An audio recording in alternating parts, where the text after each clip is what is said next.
le psalmiste, sans doute, qui nous disait dans le psaume 42, mon âme a soif du Dieu vivant.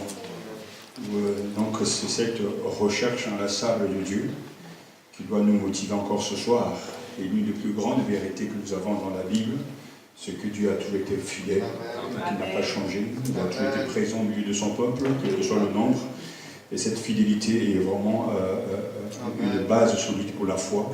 Parce que si Dieu devait démissionner de son Église par rapport à nos états d'âme, alors je crois qu'il n'y aura même plus d'espérance. Mais il a toujours été fidèle. Il y aura toujours, pendant que le peuple était avec lui ou pas, il a toujours resté fidèle. Et cette fidélité et il doit nous encourager aussi à cette recherche inlassable de Dieu, à une fête toujours plus grande de Dieu. Nous avons faim de toi. Lorsqu'on a faim et soif, on a envie de boire, on a envie de manger, on a envie de dévorer. En tout cas, d'appétit, parce que c'est un signe, en tout cas, de bonne santé. Alors, prions le Seigneur que se révèle au milieu de nous, puisqu'il est déjà là. Nous accueillons ta présence, Seigneur. Nous te recevons par la foi. Nous voulons aussi recevoir ta parole. Nous voulons nous soumettre à lui, à sa force, à son autorité. Que deux personnes conduisent ainsi dans la prière pour demander l'aide auprès de notre Dieu. Nous te rendons gloire, Seigneur, pour ta fidélité, Seigneur. Oui. Tu es le Dieu qui ne démissionne pas, Seigneur. Et merci parce que dans ta providence, tu as permis que nous soyons là, Père éternel. Nous te remercions de nous avoir accompagnés durant cette semaine, Père éternel, de nous avoir accompagnés dans ta maison. Chacun d'entre nous, Seigneur, tu ne précèdes les pas de ceux qui doivent arriver, Père éternel. Nous voulons remettre ces moments entre tes mains, Seigneur. Et nous savons que tu es déjà présent, Seigneur.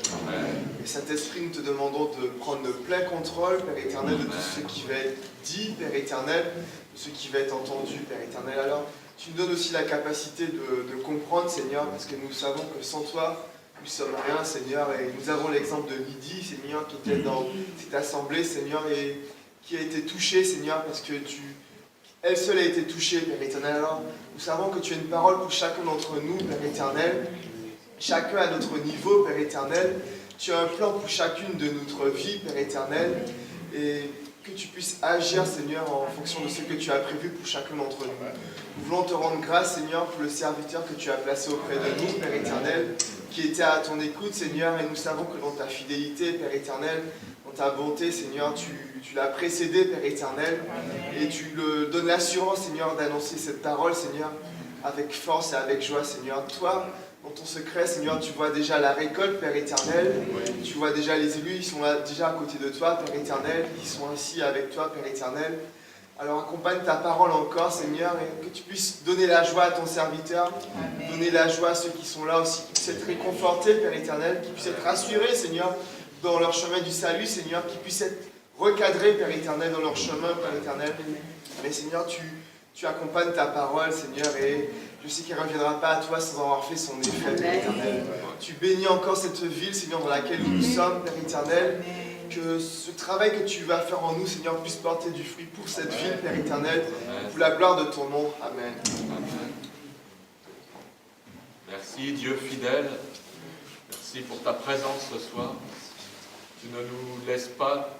Ton amour, Seigneur, nous poursuit à chaque instant et nous te bénissons vraiment pour ta présence, ta fidélité, mon Dieu. Te bénissons pour cette journée qui s'est passée sous ton regard.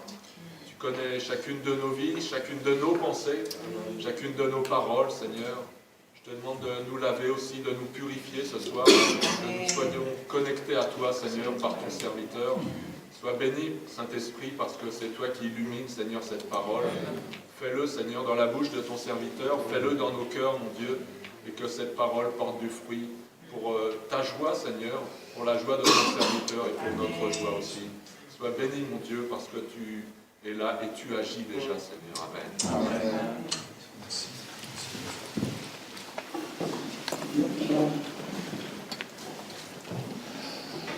Qui est Dieu? Telle est notre étude, la question à laquelle nous devons répondre encore et encore.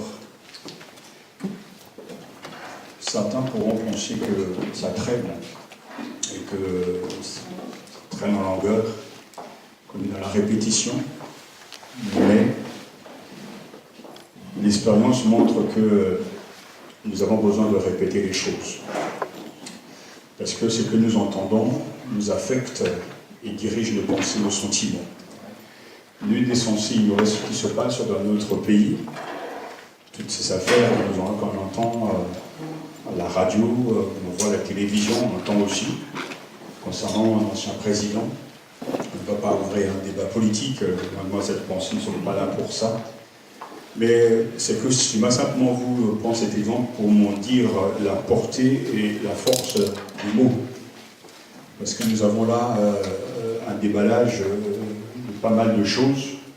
Personne ne sait, sauf Dieu, l'issue de tout ça. Mais à force d'entendre, on a pratiquement le sentiment, moi-même je me suis laissé piéger là-dedans, on a le sentiment que l'ancien président est déjà coupable. Et pourtant on n'est qu'au début, en tout cas, de ces démarches judiciaires, mais il y a tellement de commentaires qu'on finit par croire tout ce que l'on dit, tout ce que l'on entend. Et quand je parle d'expérience, je sais très bien que j'entendais quelqu'un dire voilà, il n'y a pas de fumée sans feu. Mais je dis aussi tu peux avoir de la fumée sans feu. Vraiment, si ça existe aussi, l'inverse existe. Et à force, parce que c'est la force des mots, à force d'entendre, inconsciemment, de toute façon, ça va nous affecter.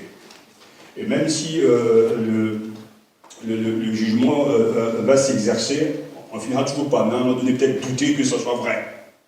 Pourquoi? Parce qu'on a été préparé à penser d'une certaine manière. Et c'est pour vous dire que dans la vie de tous les jours, que ce soit au travail, que ce soit dans la maison de Dieu, que ce soit dans vos familles, tout ce que l'on entend à longueur de jours, de journées, répéter, finit par nous empoisonner la vie, nous profondément en fait nous marquer.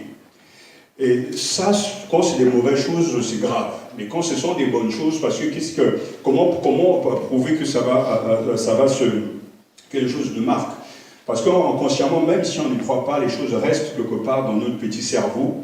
Et dès qu'un événement va arriver, la réaction, nos comportements seront toujours conditionnés par ce que nous avons entendu, ce que nous avons vu, même si ce n'est pas vrai. Et lorsque l'on parle de Dieu, c'est exactement le même mécanisme. Et c'est pour ça qu'on se dit, mais pourquoi Jésus n'a pas cessé de répéter les mêmes choses? L'apôtre Pierre, même dans sa première épître, la première épître de Pierre, dira « Je ne cesse de vous rappeler, répéter les mêmes choses ». Parce qu'il sait très bien que pour casser le mécanisme de compréhension, pour casser le mécanisme de croyance, pour casser le mécanisme des habitudes, il faut taper, cogner, pour qu'à un moment donné, ce mur de compréhension, cette manière, cette mentalité de raisonner, soit remplacée par la parole de Dieu. Moi, je crois aujourd'hui, après pas mal d'années de conversion, c'est que Dieu change les gens après plusieurs années. Je crois qu'au début, les gens comprennent Dieu d'une certaine manière, acceptent l'enseignement, mais pour que le cœur change, la mentalité change, il faut beaucoup d'années, et ces années peuvent être accélérées. C'est la grâce de Dieu nous a touchés pour que nous acceptons vite et rapidement ce que Dieu nous dit. C'est pour ça que nous, les pasteurs, les responsables, les enseignants, nous avons une lourde tâche, parce que je crois que dès que quelqu'un s'intéresse à Jésus, il faut lui expliquer pleinement le plan de Dieu. Il faut lui expliquer tout ce que le conseil de Dieu nous dit de dire. Il ne faut pas réserver à plus tard certaines doctrines parce que pensons qu'avec le temps il va mieux comprendre. Non, dès le début il faut expliquer ce qu'est la nouvelle naissance, l'élection, même si c'est compliqué dans sa tête, parce que quand tu sais réellement de quoi il s'agit, tu sauras aussi te repérer dans le brouhaha de la vie de tous les jours. Donc pensez que le fait lorsqu'on s'arrête pour voir sa manière que Jésus a été formé, quand même 30 années à passer à s'occuper des choses de son Père, mais le Père Céleste, mais aussi à se former en tant que bon juif, nous avons besoin de passer du temps et encore du temps, parce qu'à chaque fois qu'un problème va arriver, à chaque fois qu'un événement arrive, les réactions des gens seront toujours calquées par rapport à ce qu'ils pensent savoir, non pas par rapport à ce que Dieu dit. Et ça, c'est là où on peut tester si réellement Dieu a changé quelqu'un, parce que dès qu'une tuile arrive, tombe en tout cas, une difficulté, un problème, une souffrance est là, tout d'un coup, l'homme naturel réagit toujours.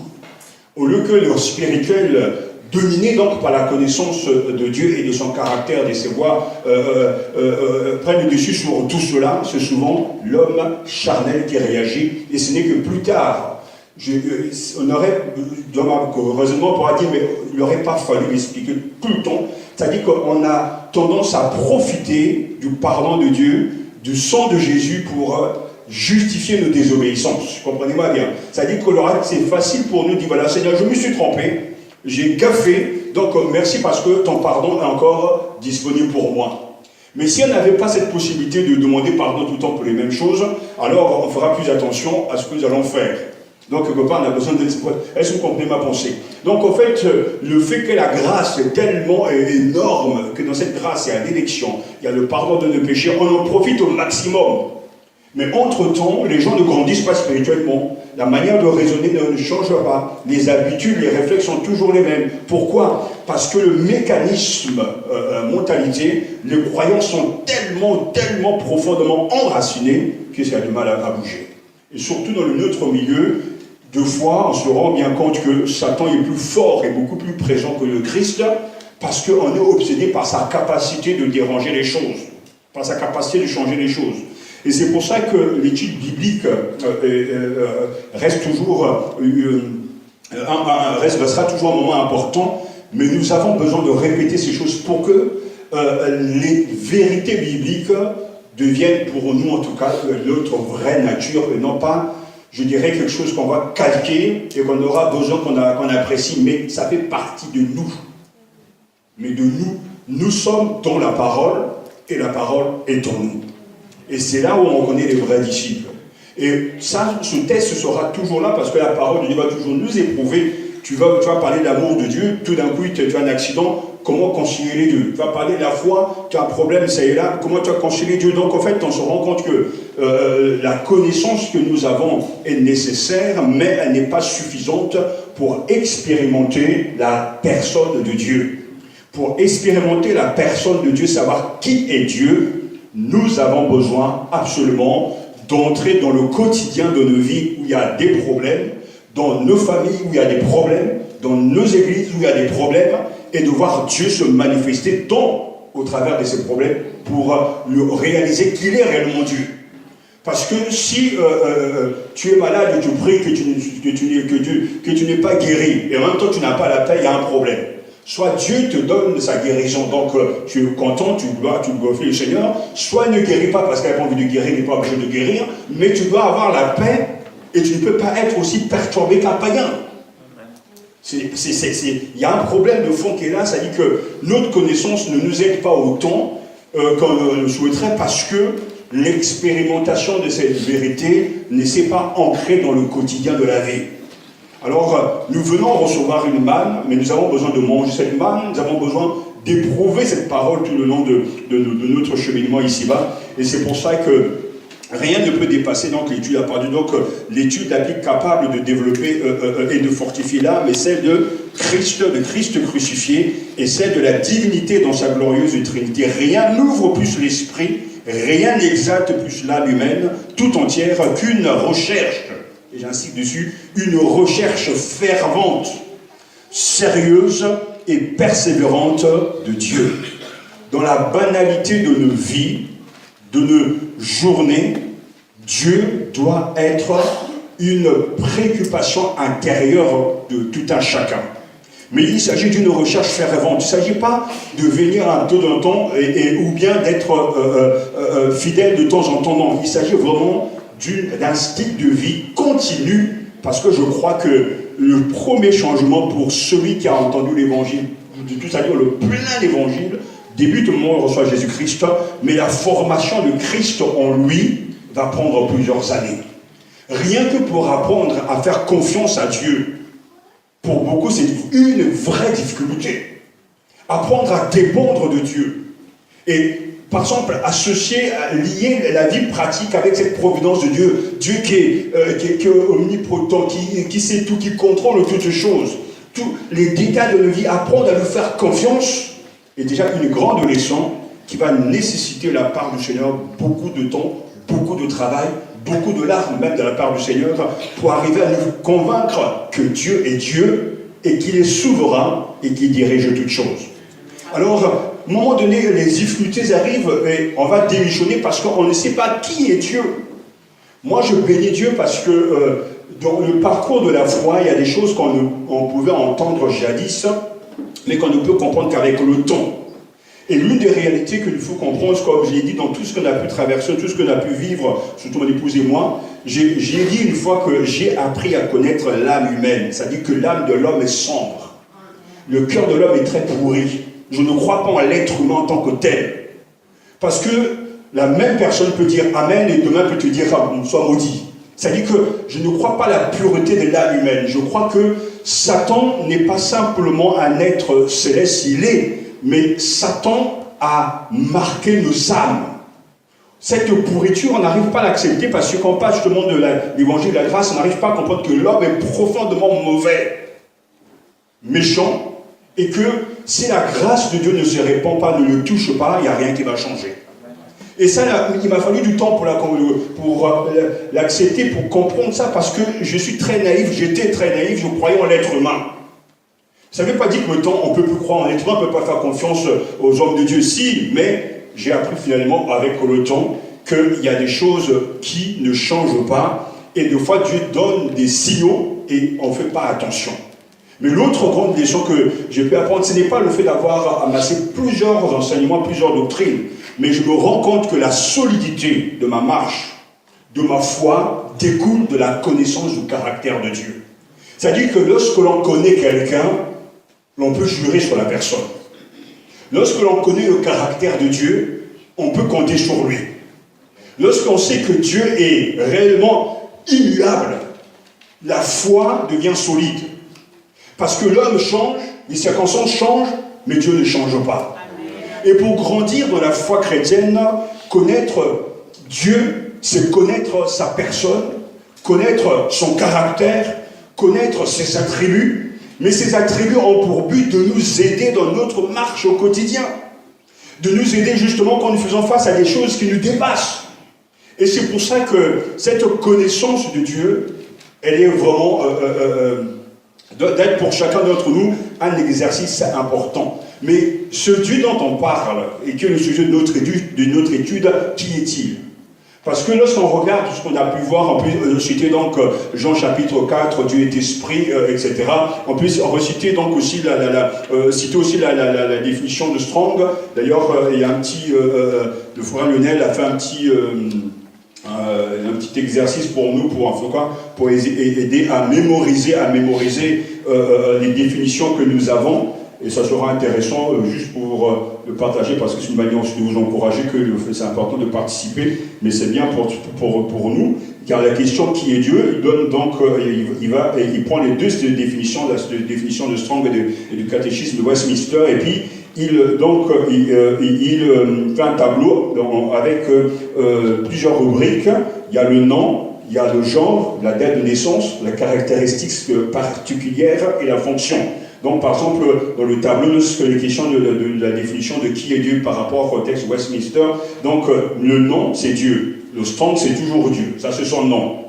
Maintenant, nous savons que Dieu est le nom générique, mais le nom de Dieu, c'est Yahvé, donc qui se décline, le fait que c'est le compagnonnage, c'est la présence, celui qui est toujours présent avec nous, qui nous accompagne à chaque instant. Donc, c'est Yahvé se définit comme ça dans l'Ancien Testament, mais c'est son nom dans le Nouveau Testament, Jésus reçoit le nom qui est au-dessus de tout nom, donc c'est-à-dire le titre de Seigneur, donc le Maître, le Souverain.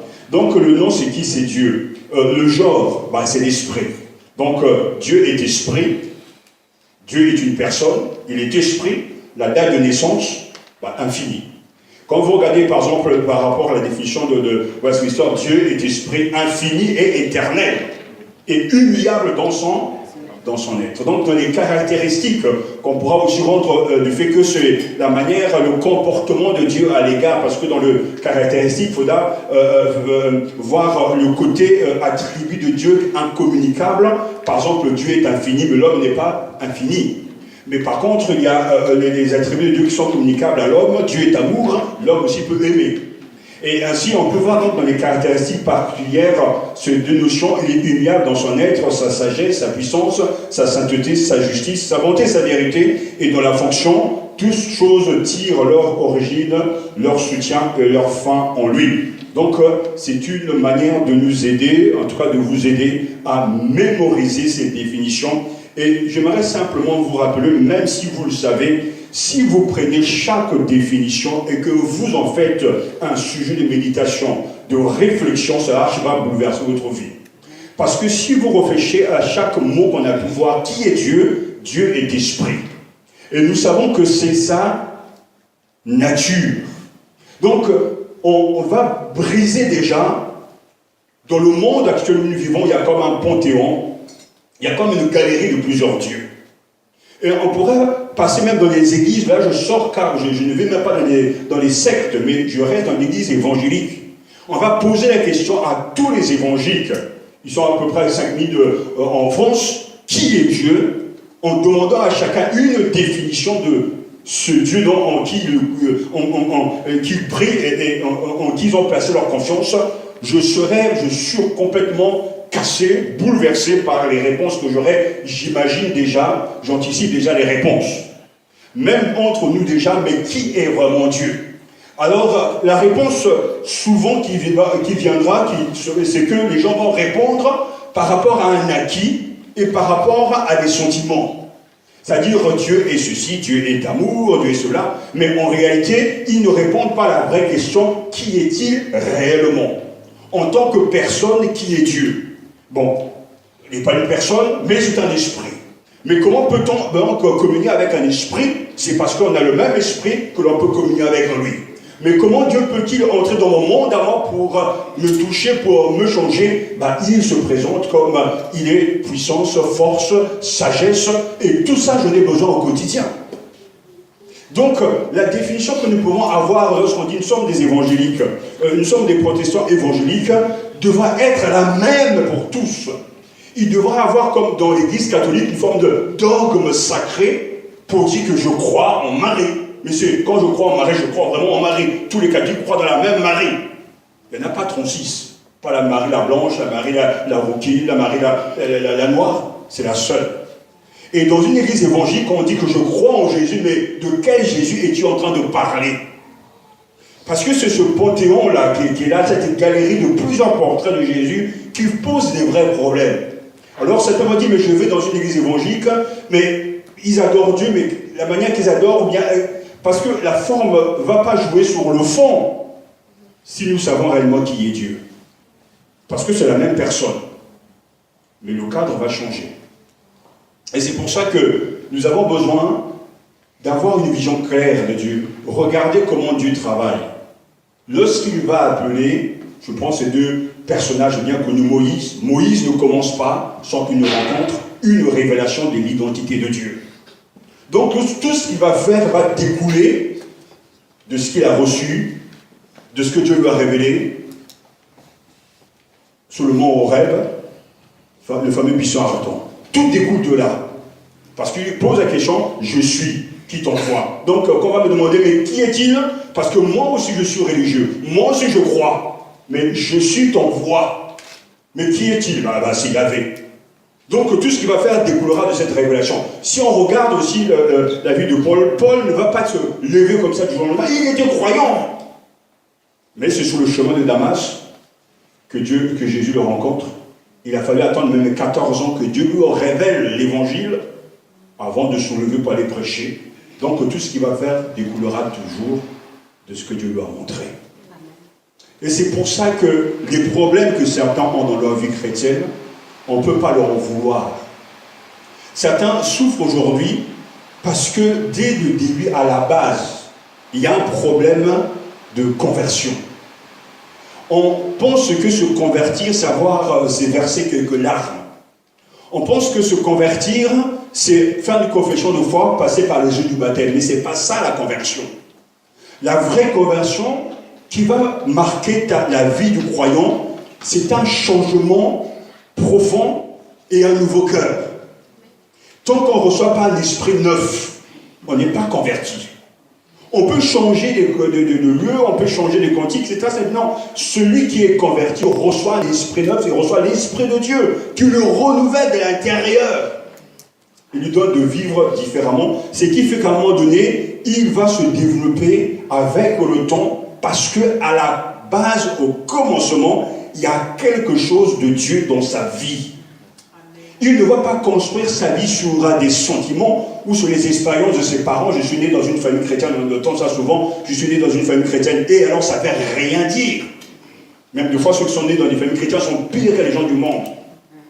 Mais c'est que lorsque tu entends l'évangile, il doit se passer un changement profond qui vient de Dieu, le don du Saint-Esprit, l'habitation du Christ en nous par la foi, et là on commence son voyage vers la cité céleste. Et on va se rendre compte que dès que Christ vient dans notre cœur, et ça c'est ce que je ferai par la grâce de Dieu dans les années qui me restent à vivre, dès que quelqu'un veut donner sa vie au Seigneur, il dit mais tu as donné ta vie au Seigneur, à Jésus, mais je veux que dès cet instant, Jésus soit ton Seigneur, pas après. Parce qu'à la longue, les gens gardent des habitudes. Ils disent Jésus mon sauveur, il m'a sauvé, d'accord, mais ça ne veut rien dire. Mais il n'est pas le Seigneur de tes pensées, de tes décisions. Tu décides ta vie sans lui. Ou bien tu le consultes de temps en temps quand tu as envie, mais en réalité, tu ne veux pas le suivre. Mais à la fin, qu'est-ce qui va se passer? C'est qu'au bout de 20 ans, 30 ans, même quand tu vas mourir, mais tu vas te trouver en enfer parce que tu as cru qu'être chrétien, c'est simplement avoir une profession de foi, passer par les eaux du baptême, donner le déni de l'église, enfin de temps en temps calmer ta conscience, sans absolument complètement négliger que Jésus doit être ton Seigneur.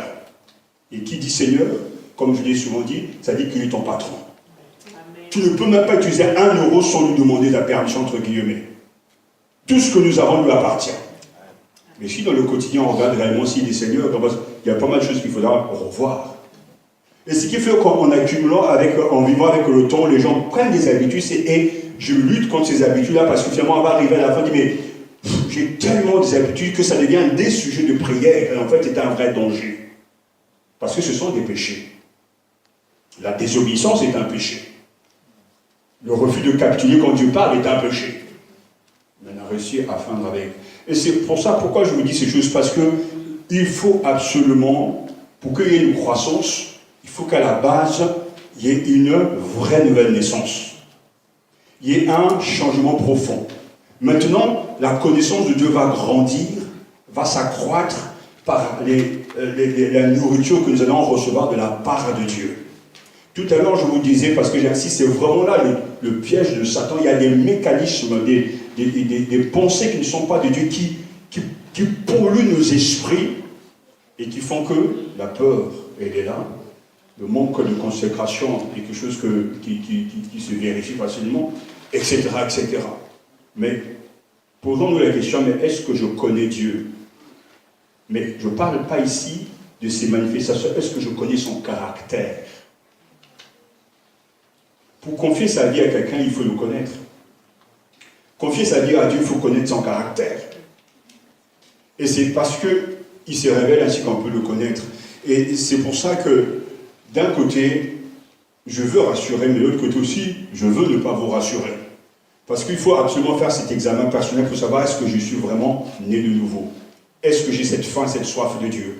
Est-ce que je connais le caractère de Dieu? Et tout à l'heure, en ouvrant ce que je disais, mais c'est quelque chose de formidable de penser que dans les attributs de Dieu, c'est que Dieu est fidèle. Ça, pour quelqu'un qui a beaucoup souffert, qui est passé par des moments difficiles, savoir que Dieu est fidèle est une bouffée d'oxygène. Parce que sa fidélité nous permet de recommencer, de croire encore, d'espérer, de poursuivre. Mais on ne peut accepter chose de réagir ainsi que lorsque on sait que c'est un trait de caractère de Dieu. Je suis en ce moment en train d'étudier, et ça me remet énormément parce que la miséricorde de Dieu. Et il y a un petit papier même de Jean-Paul II qui est pas mal. Ça dit qu'il dit que c'est vraiment, après l'amour, c'est la plus grande des vertus de Dieu. Et je suis d'accord avec lui, pour une fois. Mais quand on réfléchit sur la miséricorde de Dieu, sa compassion, Dieu qui se penche vers le pauvre, vers l'orphelin, qui prend soin de donner des détails pour s'occuper même de celui qui est écrasé, la miséricorde, la pitié de Jésus qui s'exerce. Mais quand on connaît ce caractère-là, ça nous rassure. Parce que quand Jésus va sauver, guérir un malade, un lépreux, c'est parce qu'il a compassion, c'est la miséricorde. Quand il va nourrir la foule, c'est la miséricorde. Mais il faut connaître ce trait de caractère. Qui est Dieu?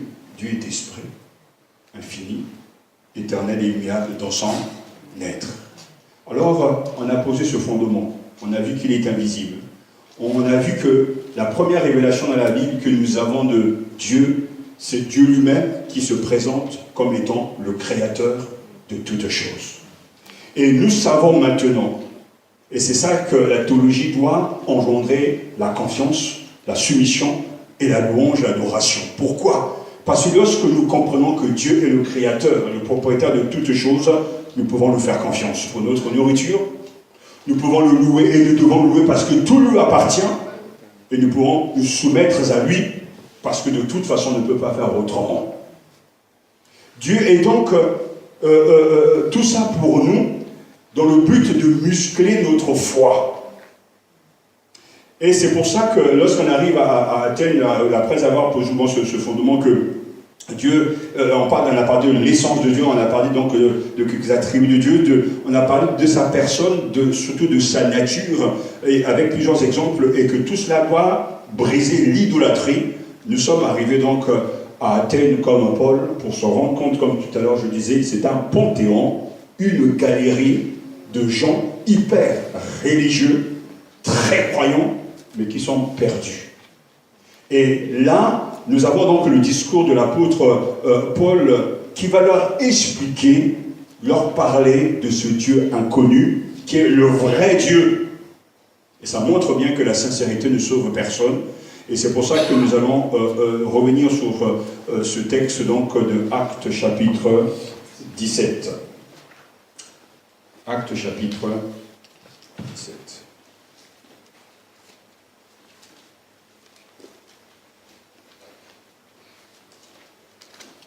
Nous ne pouvons pas prouver Dieu, ça on l'a vu aussi, mais on peut en tout cas expérimenter ses effets, sa manifestation. Je l'ai dit tout à l'heure que nous avons vu que la première révélation de Dieu, quand on pose la question qui est Dieu, nous avons donc la réponse de Jésus, Jean chapitre 4, et bien sûr la Bible qui répond à cette question en disant que Dieu, au commencement, Dieu créa le ciel et la terre. Et ce que nous savons, c'est qu'au commencement, quand Dieu a créé le ciel et la terre, nous savons qu'il a créé un monde qui fonctionne. Il a créé donc l'être humain dans le but, bien sûr, de le glorifier. Et c'est pour ça que quand Dieu donnera même les 10 commandements, le but, c'est de chercher le bonheur de l'homme tout en se soumettant à la volonté de son Créateur. Donc, en observant la création de Dieu, nous reconnaissons sa grandeur et sa puissance. Et même, ce qui est formidable, c'est qu'à la fin même du Nouveau Testament, nous avons un aperçu, un flash de ce qui va se passer dans le monde céleste. Nous savons que les adorateurs qui sont au ciel et qui seront au ciel vont reconnaître, adorer le Dieu créateur. Tu es dit, Dieu notre Dieu de recevoir la gloire, car tu as créé toutes choses et par ta volonté qu'elle existe. Donc, du début jusqu'à la fin, nous avons affaire à un Dieu créateur. Mais le Dieu créateur nous pousse à reconnaître que, puisqu'il est le créateur, il est aussi le propriétaire de tout ce qui existe. Qui dit créateur, dit donc titre de propriété. Donc l'homme ne fait que gérer, changer tout ce que Dieu a créé. L'homme ne crée pas, il découvre. On nous apprend encore qu'il y a une nouvelle théorie encore du Big Bang, donc on remonte encore dans le temps, dans les siècles, au commencement où tout a existé. Nous, de toute façon, ce n'est pas notre problème. Les astrophysiciens peuvent chercher ce qu'ils veulent, c'est bien, ça les occupe.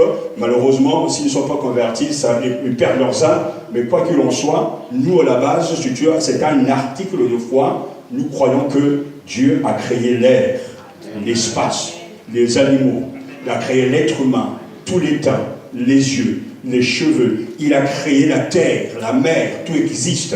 Alors qu'on nous parle que la terre est en train de se détruire, je refute catégoriquement cette thèse parce que même dans l'élément créationnel, Dieu a fait en sorte que la terre soit Et un article, en tout cas biblique, est très clair, c'est qu'au dernier moment, la création qui soupire après l'avènement de Jésus-Christ, Dieu va prendre la terre, tout cela, il va donc l'enrouler pour laisser passer, laisser venir la nouvelle création. Donc la terre existera toujours. Il y aura toujours de l'eau, il y aura toujours des océans, parce que le processus est déjà enclenché automatique dans le processus de création. Donc, ça ne veut pas dire que l'homme ne peut pas être sage, puisqu'il s'agit de dominer, de gérer la création de Dieu, mais si la terre devait arrêter donc de donner à l'homme le nécessaire à sa vie, c'est sa fin de l'humanité, et Dieu ne l'a pas prévu comme ça. Donc chez les écologistes, il y a du bon et du mauvais, il faut faire le trait. On doit être respectueux par rapport à la création. On doit faire attention, mais ça ne empêchera pas que le cours de l'histoire ira, parce que ce n'est pas l'homme qui doit arrêter l'humanité, c'est Dieu qui va l'arrêter parce que c'est prévu.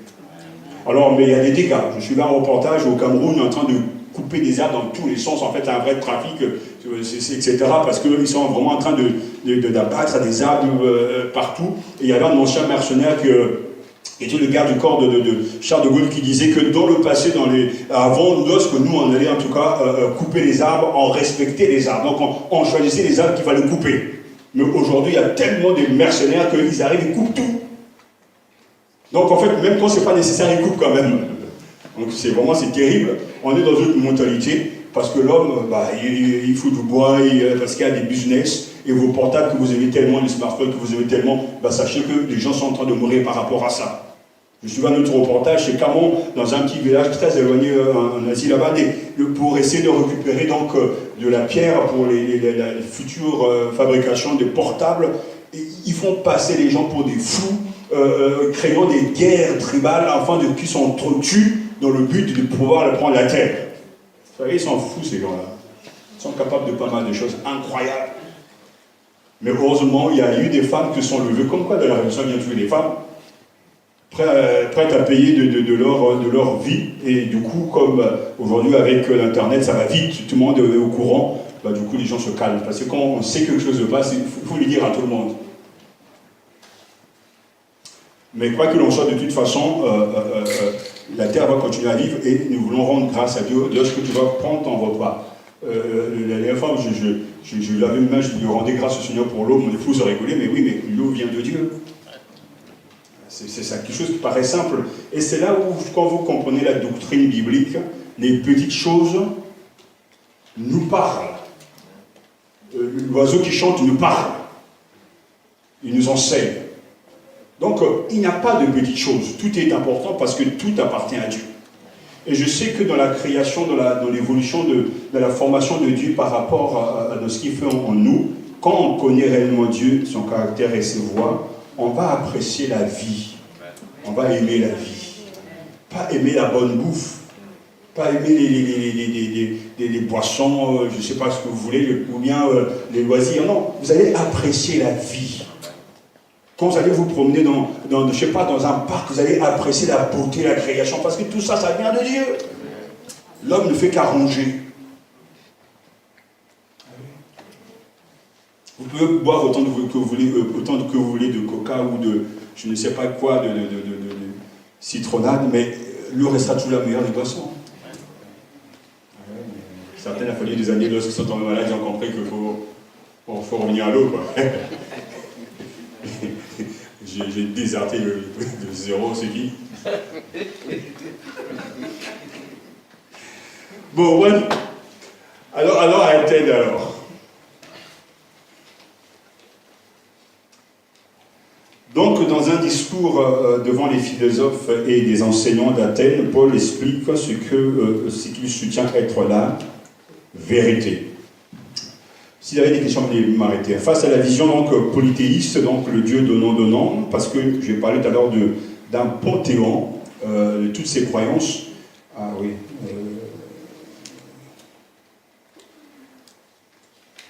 Je ne sais pas si les gens connaissent la langue ngamba. Je ne sais pas si c'est parlé au Cameroun, pas loin aussi. C'est quand j'étais au Tchad. Bon, ouais.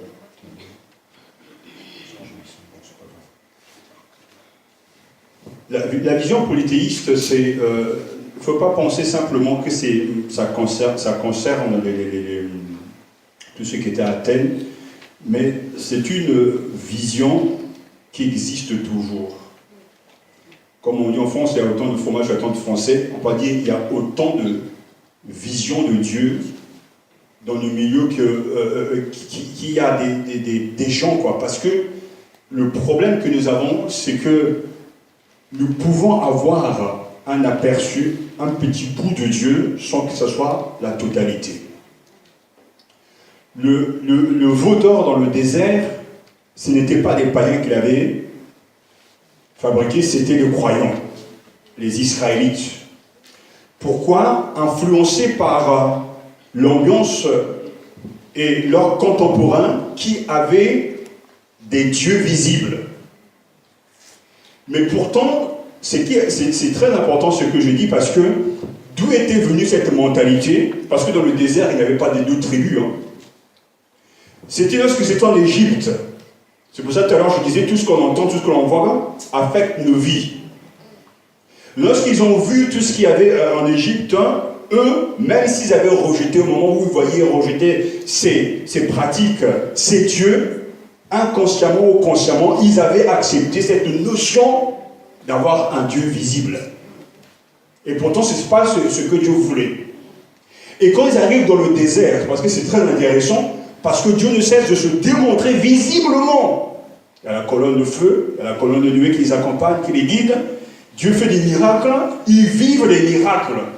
Mais pourtant, quand Moïse va s'absenter pour quelques jours, afin d'aller recevoir les tables de la loi, le peuple retourne, c'est là où on voit bien qu'ils n'étaient pas convertis, ils retournent dans leurs mauvaises habitudes, dans ce qu'ils ont toujours été. Et c'est quand même étonnant et choquant. C'est qu'ils demandent à Aaron de leur fabriquer un veau d'or. Donc Aaron dit, amenez-moi tous vos bijoux, etc. Ils ont commencé à fabriquer ce veau d'or, ils ont commencé à danser, ils ont commencé à adorer. C'est-à-dire qu'ils étaient hystériques, profondément sincères, mais pourtant perdus. Parce que la connaissance qu'ils avaient de Dieu n'était pas la vraie connaissance. Ils avaient un aperçu, ils avaient, je dirais, beaucoup de promesses, une attente, une espérance, mais n'avaient pas la révélation de Dieu. Et c'est ça qui est étonnant, parce que normalement, même s'ils n'avaient pas cette révélation de Dieu, la manifestation de Dieu au milieu d'eux devait les aider à recadrer leur vision de Dieu, leur donner une nouvelle vision de Dieu, savoir que Yahvé est le seul vrai Dieu. Mais pourtant, ça n'avait pas marché. Alors quand Moïse est là où il revient, qu'est-ce qui se passe? C'est l'euphorie, c'est la pagaille, c'est le paganisme total, c'est les bruits, etc. Pourquoi? Et le peuple est en train de de suivre d'autres dieux, et ce jour-là, beaucoup vont mourir. Cette notion, plusieurs dieux existent toujours. Comme il y a autant de croyances, la seule manière, surtout dans nos croyances à nous, parce que ces croyances, on les voit dans la pratique. Je veux faire quelque chose, ça risque de ne pas marcher. Est-ce que c'est Dieu qui est dedans? Parce que ces croyances marquent quelque chose de très important qu'on appelle le décret. Quand on connaît Dieu, on sait que Dieu a décrété des choses. Que nous voulons ou pas, ça va arriver. Parce que Dieu l'a décrété. Si Dieu a décrété que toi, tu iras dans tel pays pour prêcher, parce que Dieu l'a voulu, ça va arriver. Ça ne va pas empêcher Satan, le sorcier, le marabout de se lever. Non, ça ne va pas l'empêcher. Les obstacles ne pourront jamais manquer. Mais tu arriveras toujours parce que Dieu l'a dit. C'est parce qu'il a prévu. Mais le vrai problème que nous avons, c'est que entre le moment où nous commençons et où Dieu nous dit va là-bas, entre justement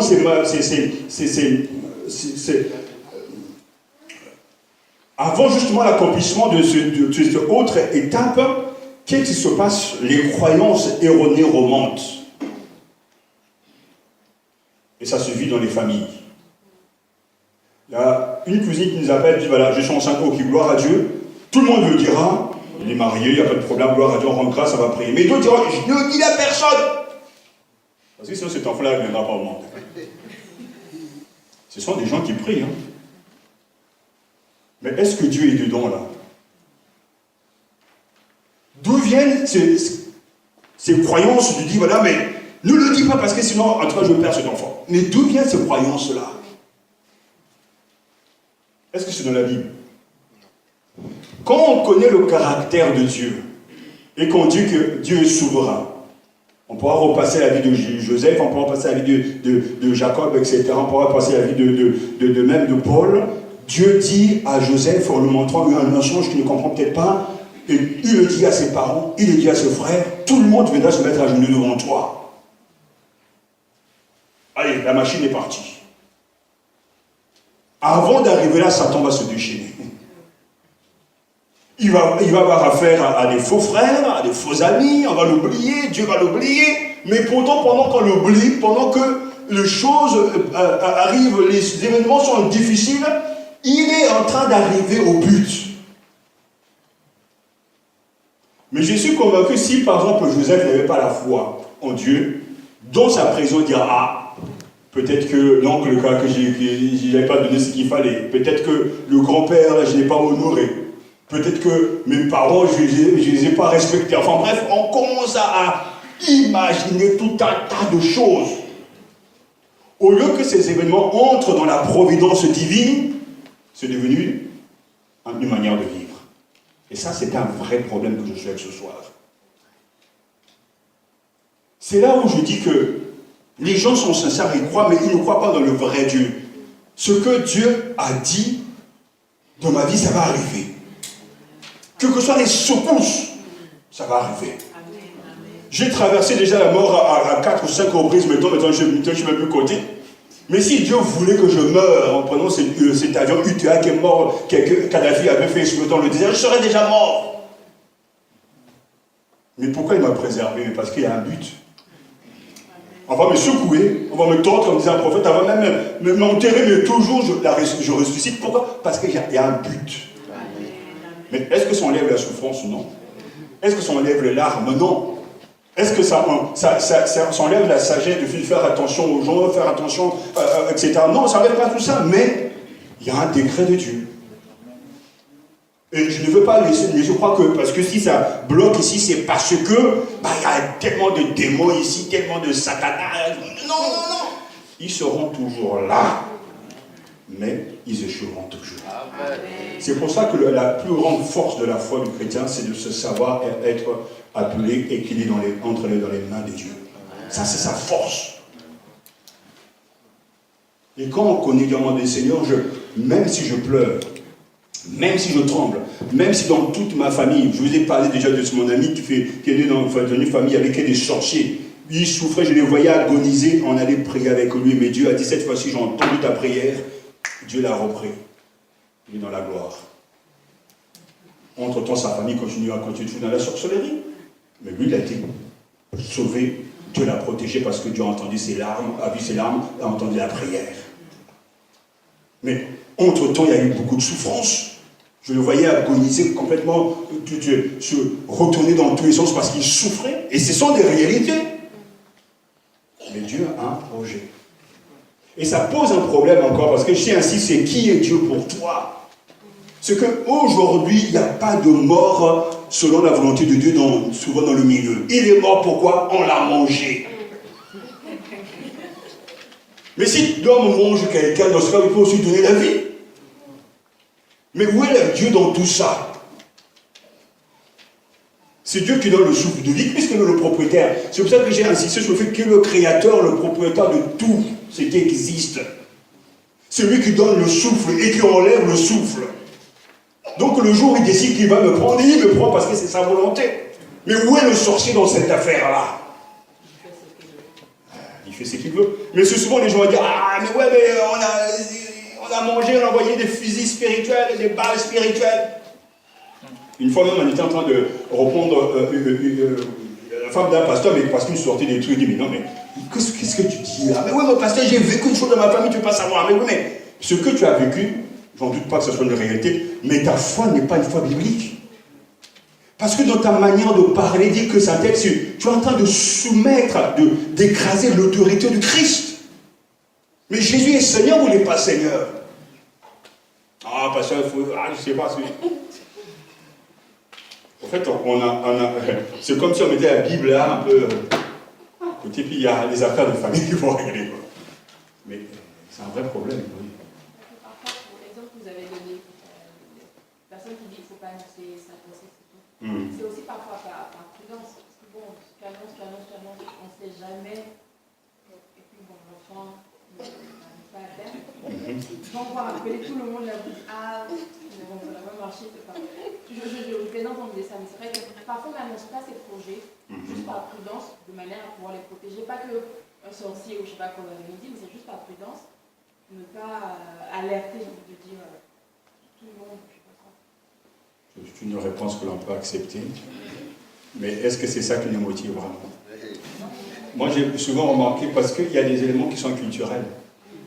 Il y a des amis, je me souviens que ce sont des blondes, dès que ça arrive même à peine 2 semaines, ah, tu sais, les autres, même s'il y a du fausse, même si la grossesse ne tient pas, et alors, c'est la vie. Ça fait mal, c'est triste, mais c'est la vie. Et d'ailleurs, même tes vrais amis vont te consoler. Mais souvent, chez nous, souvent, ça veut dire qu'il y a des croyances qui sont liées à des cultures, on a nos cultures. Il y a des croyances qui nous gouvernent. Mais je peux l'accepter, je suis d'accord avec toi, etc. Mais il dit, ah non, il ne faut même pas le dire parce que là, on va tout voir, on va commencer à travailler sur le petit. C'est souvent ce que c'est quand on entend ce qu'on parle. Vous savez de quoi je parle, non? Mais où est-ce que la providence, où est-ce que la souveraineté de Dieu dans tout ça? C'est là où on arrive à dire, mais on comprend bien, on connaît l'histoire de Job, mais Job va tout perdre, mais pourtant il sait qu'à la fin c'est la volonté de Dieu. L'Éternel a donné, l'Éternel a repris, que le nom de l'Éternel soit béni. Ce sont des paroles incroyables. Il ne nie pas le mal, et on ne nie pas non plus la puissance d'un sorcier. Mais si on donne aux sorciers, aux marabouts, ou aux gens de je ne sais pas qui, des pouvoirs supérieurs au Créateur, c'est qu'il y a un problème. Quand Anne n'a pas d'enfant, c'est qui qui a permis justement, bon, on sait que nous on comprend aujourd'hui que nous sommes dans un monde déchu, que le péché a touché tous les hommes. Ce qui fait que même le système de procréation a été touché par le péché, ce qui fait qu'il y a des femmes stériles, ça arrive. Mais ce n'est pas lié à leur péché. C'est que le monde est déjà, le péché est entré dans le monde. Dieu est capable d'entendre la prière d'une femme comme Anne, de l'exaucer et de changer le cours de sa vie, comme il peut ne pas le faire. Mais ce n'est pas tellement le fait d'avoir cet enfant qui pose un problème, c'est le fait de ne pas accepter de fois sa condition parce qu'on en a envie. Parce que c'est nécessaire de prier. Il faut prier. Il y a un besoin. Mais nous ne devons pas oublier que le fait de prier ne veut pas dire que cet enfant nous sera donné. Dieu peut ou ne fait pas, mais c'est nous soumettons à sa volonté. Mais le vrai problème, c'est le refus d'accepter que Dieu dit non. C'est un vrai problème. Et c'est là où les gens démissionnent dans leur foi. Parce qu'on est encore dans cette optique d'un Dieu qui nous donne, donnant. Le Dieu donnant. Il doit me donner. S'il ne me donne pas, je boude. Je ne donne plus ma dîme, je viens pas à l'église, je boude. Mais personne ne le saura sauf Dieu qui voit les cœurs. Parce qu'il y a des boudeurs aussi dans les églises. Je boycotte les réunions parce que je suis fâché contre Dieu. Et pourquoi tu es fâché? Il ne m'a pas exaucé, il ne m'a pas donné ce que j'en voulais. Ah, cet enfant-là est capricieux. Alors Dieu dit, bah, je vais le chicoter un peu là. Tu vas commencer à broyer du noir. Au lieu de te repentir, Seigneur, oh, fais-moi grâce, non, tu continues encore à ruminer ta colère. Vraiment, tu dis que tu es Dieu, toi, hein? Seigneur, mais on a entendu que tu as fait des miracles dans le passé. Mais c'est le passé. Ce dimanche, le pasteur arrive, Jésus-Christ est le même hier, aujourd'hui, éternellement, pasteur. Dans ton cœur. Si je pouvais le tuer, celui-là. Parce que, pour moi, c'est une dire. Parce qu'il est dans une situation compliquée. Bref. Donc, c'est ces croyances justement qu'il faut absolument casser face à la vision polythéiste, le Dieu donnant-donnant. Bien pour certains, la vision qu'ils ont de Dieu, c'est le gentil grand-père barbu, parce qu'on a souvent cette vision de Dieu qui est là, assis sur son trône, à force de voir des films que Hollywood nous propose, on a l'impression que Dieu est assis sur le trône, et il s'ennuie, et sa barbe traîne, vous voyez quoi. C'est marrant qu'on n'arrive pas à sortir de ces images. Je ne sais pas si vous avez vu le film Bruce Tout-Puissant. C'est vraiment drôle, quoi, parce que, en plus, c'est ce comique, cet acteur comique, il est tellement marrant, parce qu'il pense que c'est un gag, il rencontre Dieu, il parle avec lui, enfin, Dieu prend la forme d'un être humain, parce qu'il est capable de prendre la forme qu'il veut. Alors, il commence à déplacer comment on appelle, il lui montre sa vie, donc il tire, il y a un tiroir qui tire, c'est toute sa vie qui défile, il dit, ah, c'est quel gag. Il pense que c'est un gag, alors qu'en réalité, c'est sa vie, quoi. Il a affaire à un Dieu, mais ça dit que ça m'a fait rire ce film, parce qu'il a l'impression que Dieu est quelque part là-haut, c'est un esprit qui plane, mais Dieu est capable de marcher parmi les hommes. Il peut prendre la forme humaine, il peut prendre ma forme, et puis vous ne savez pas que c'est lui.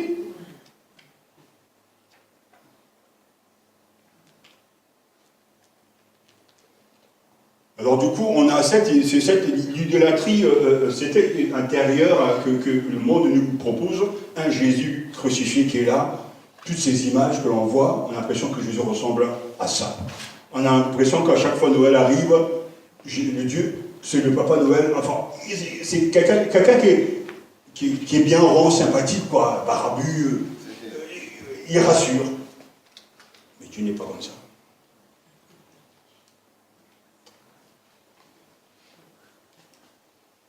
Il y a aussi cette vision d'un Dieu distant, qu'on appelle le déisme, ça dit que, alors qu'on a appris que Dieu est l'immanent transcendant, ça dit que Dieu est tellement grand, tellement supérieur, inaccessible, que l'être humain se dit, voilà, de toute façon, il n'a pas le temps de s'occuper de moi. Cette vision n'est pas non plus biblique, et c'est pour ça que Paul, justement, va proclamer le vrai et vivant Dieu. Seule manière, donc, de combattre l'idolâtrie et l'erreur. La première vérité donc qu'il veut nous donner pour répondre à cette question qui est Dieu, c'est que ce Dieu qui est là, c'est d'abord le créateur de l'univers.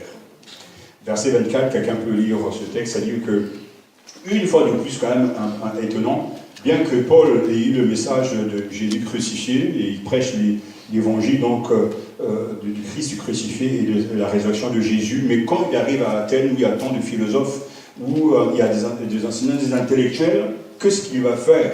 Et sa manière il va changer son discours, et la première affirmation, la première vérité, pour briser le polythéisme, tous ces dieux, pour briser l'idolâtrie, c'est de les ramener à ce qui est à la source de tout. C'est-à-dire, elle parle du Dieu créateur. Verset 24, quelqu'un peut le lire pour nous?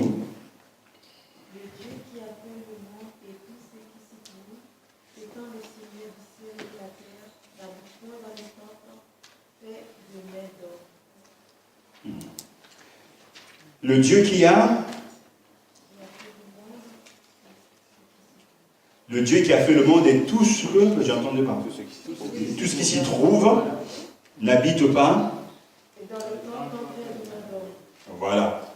Donc, ce qu'il dit là est très très riche. Hein. Le Dieu qui a fait le monde et tout ce qui s'y trouve, lui qui est le Seigneur du ciel et de la terre, n'habite pas dans des sanctuaires fabriqués par des mains humaines.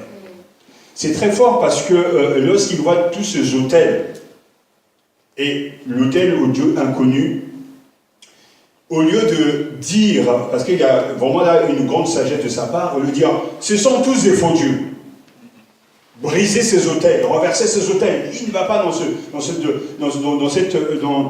cette optique-là. Il dit très clairement, le Dieu, il parle du Dieu créateur qui est le Seigneur de tout ce qui existe.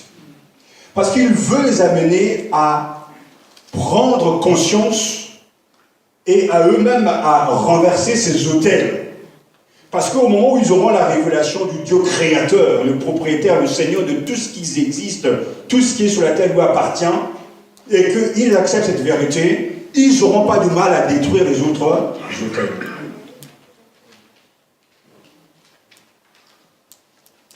C'est pour ça que des fois on peut être gauche en disant à quelqu'un qui rentre, je ne sais pas parce que c'est souvent aujourd'hui c'est le Dalai Lama ou bien toutes ces religions zen, ésotériques, tout ça, les gens sont dedans, ils disent ouais mais c'est mauvais, c'est mauvais. Il faut là, pas simplement leur proclamer la parole de Dieu, leur parler de ce Dieu créateur. On peut parler de Jésus-Christ, mais parce que il faut les pousser, il faut les amener à accepter la place de leur propriétaire. Parce que aujourd'hui, si tu n'es pas propriétaire de ta maison ou de ton appartement, donc ça veut dire que tu dois à quelqu'un. Et que cette maison appartient à quelqu'un d'autre, bien cet appartement appartient à quelqu'un d'autre. Donc tu n'es pas chez toi, on peut demain, etc., s'il y a des problèmes, on peut te déloger, etc. Mais savoir reconnaître que ça ne m'appartient pas. Grandir et vivre, marcher tous les jours avec ce sentiment, je ne m'appartiens pas. J'appartiens à celui qui m'a créé. Celui qui m'a donné la vie et qui aura le seul droit de me retirer le souffle de vie. Celui qui est capable de me donner une famille. Celui qui donne l'intelligence d'aller d'étudier et d'avoir des diplômes. Celui qui me donne des dons, par exemple, de coudre. Celui qui me donne, je ne sais pas, toutes ces choses viennent d'un Dieu créateur. Et quand ce sentiment nous habite, alors est-ce qu'on va se révolter? Est-ce qu'on va bouder? Parce qu'il sait ce qu'il fait. Et quand même Jésus se trouve confronté à ce grand problème qui touche l'humanité, l'inquiétude. Qu'est-ce qu'il fait? Qu'est-ce qu'il dit à ses disciples? Regardez, les oiseaux du ciel, ils ne sèment ni ne moissonnent. Mais pourtant votre Père Céleste en prend soin. On peut dire, le Créateur prend soin de sa création, de ses créatures. Ah, pourquoi? Cherchez d'abord donc le royaume des cieux et tout cela. Puisque à la base, je vous ai déjà donné ce qui est nécessaire pour votre survie, pour votre vie. Donc cherchez d'abord le royaume des cieux. Pour moi, c'est logique. S'il est capable de nourrir les oiseaux du ciel, mais comment ne nourrirait-il pas ses propres enfants? S'il est capable de procurer, il faut aussi lire par exemple le psaume 104, psaume 105, ou les psaumes qui chantent la création de Dieu, les œuvres de Dieu, même il est celui qui transforme la glace en neige, etc. Celui qui nourrit les baleines, un Dieu qui est vraiment attentionné et qui prend soin de sa création. Et c'est pour ça que c'est une grande vérité qu'on a vue ensemble, quand Dieu a créé le ciel, la terre, le monde, tout ce qu'il a créé fonctionnait bien. Tout ce que Dieu a créé marche toujours. Même quand le péché est venu, il a retardé, il a sali, mais les choses marchent toujours. Parce que c'est un Dieu créateur. Amen. Donc c'est la première vérité justement pour tout cela, c'est que le Dieu de la Bible est trop grand, et le créateur de tout, le maître de tout, et il ne peut être manipulé. D'ailleurs, il dit qu'il ne peut pas vivre n'habite pas dans des sanctuaires fabriqués par des mains humaines. On le verra beaucoup plus là, mais c'est déjà ça en dit long, parce qu'aujourd'hui, il y a même dans les éléments cultuels de tout ce qui est culte, il y a des gens qui pensent que l'onction de Dieu, l'Esprit de Dieu ne peut pas descendre dans un endroit qui n'est pas un lieu consacré pour le culte. C'est-à-dire qu'il y a des gens qui pensent que tant qu'on n'a pas, par exemple aujourd'hui, il y a des gens qui peuvent dire que tant qu'on n'a pas une salle où on va prier, Dieu ne va pas se manifester. Comme si le lieu, le bâtiment, est l'endroit où Dieu va se manifester. Mais laissez-moi vous dire que sans bâtiment ou pas, même si c'est né dehors, sous la pluie, sous un arbre, Dieu va se manifester parce qu'il n'habite pas dans des maisons fabriquées par des hommes. Pourquoi on a besoin d'un endroit? C'est parce qu'on a besoin dans un pays laïque, il y a certaines choses qu'on doit faire parce qu'on ne peut pas faire autrement. Je me souviens quand j'étais à Lemay, c'est quand même fort parce que il y a des choses qui vous marquent à vivre. J'allais prêcher dans une église et ils n'avaient pas grand-chose. des tôles, et puis quelques bruits de fer, mais je suis entré là, mais à ce moment même, la présence de Dieu m'a touché dans mon esprit, je savais qu'il était là. Et j'ai prêché sur la Seigneurie du Christ. Et c'est qu'est-ce qui m'a marqué le plus, c'est que pendant que je prêchais la Seigneurie du Christ, il y avait à ma droite, en tout cas l'école du dimanche, des enfants. Mais ces enfants se mettaient à genoux. En tout cas, il y a un enfant qui m'a marqué, il était à genoux en train de lever les mains vers le ciel. Je dis, mais ce n'est qu'un enfant, il avait juste un short, voilà, ouais, un short, mais il adorait Dieu. Et pourtant, la maison qu'ils appellent la maison de Dieu ne dit pas grand-chose, avec quelques versets bibliques, ça y est là, mais il n'y avait rien, mais il y avait une présence de Dieu qui était là. Et pendant que je prêchais sur la Seigneurie du Christ, j'étais fortifié dans mon esprit. Parce que je me dis, mais nous, on arrive là-bas. C'est marrant quand même, hein, la vie. Hein. Dieu nous enseigne. Quoi. On a quitté un beau bâtiment pendant où on est resté pendant des années. Les gens venaient, ah, quel beau bâtiment. Est-ce que les gens étaient plus spirituels pour autant?